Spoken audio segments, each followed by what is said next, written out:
एक छोटे से पहाड़ी गांव में, जहां सूरज की रोशनी देर से आती थी और जल्दी चली जाती थी, एक पुरानी हवेली थी जिसका नाम था छाया महल। लोग कहते थे कि इस महल में रात की परछाइयां रहती हैं। ये कोई आम परछाइयां नहीं थी, बल्कि ऐसी परछाइयां जो रात के अंधेरे में जिंदा हो उठती थी। इन परछाइयों की सबसे खास बात ये थी कि वे सिर्फ उन्हीं लोगों को दिखती थी जिनका दिल डर और लालच से भरा होता था। कहानी शुरू होती है एक युवा जोड़े से, आर्यन और प्रिया। आर्यन एक महत्वाकांक्षी चित्रकार था जिसे हर हाल में शोहरत और दौलत चाहिए थी। प्रिया एक शांत स्वभाव की लड़की थी जो अपने प्यार और परिवार को सबसे ऊपर रखती थी। उन्हें एक पुराने दस्तावेज से छाया महल के बारे में पता चला। दस्तावेज में लिखा था कि अगर कोई चित्रकार इस महल की परछाइयों को कागज पर उतार दे तो उसे असीम शक्ति और प्रसिद्धि मिलेगी। आर्यन ने तुरंत वहां जाने का फैसला किया। प्रिया ने उसे रोकने की बहुत कोशिश की, क्योंकि उसे ये सब अजीब और डरावना लग रहा था। लेकिन आर्यन के सिर पर शोहरत का भूत सवार था। वे दोनों उस महल में पहुंचे। महल बाहर से तो बहुत खूबसूरत था, लेकिन अंदर का माहौल बहुत ही ठंडा और अजीब था। जैसे ही रात हुई, महल का असली रूप सामने आने लगा। दीवारों पर बनी पुरानी तस्वीरें हिलने लगी और हवा में एक अजीब सी खामोश गूंज सुनाई देने लगी।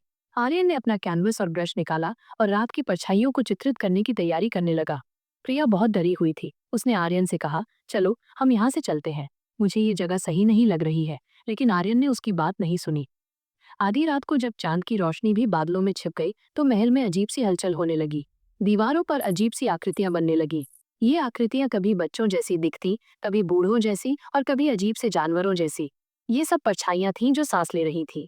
आर्यन ने अपनी आंखें बंद करके उन्हें महसूस करने की कोशिश की, और फिर जैसे ही उसने आंखें खोली, उसे एक परछाई साफ दिखी।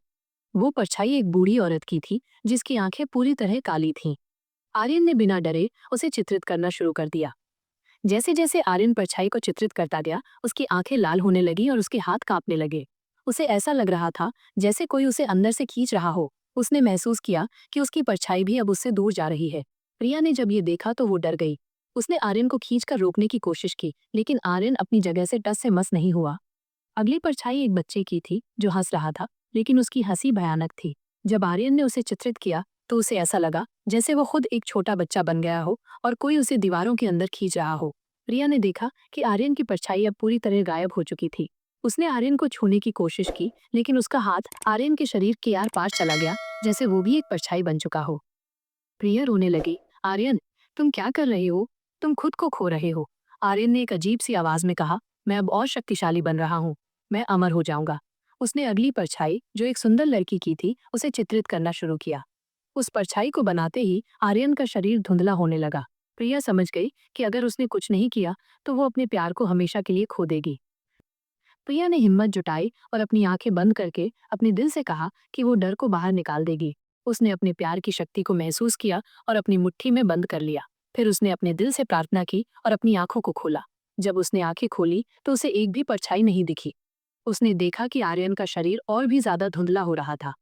प्रिया ने अपनी सारी ताकत लगाकर आर्यन के चेहरे को पकड़ा और जोर से कहा, आर्यन, ये परछाइयां सिर्फ तुम्हारे लालच और डर को देख रही है।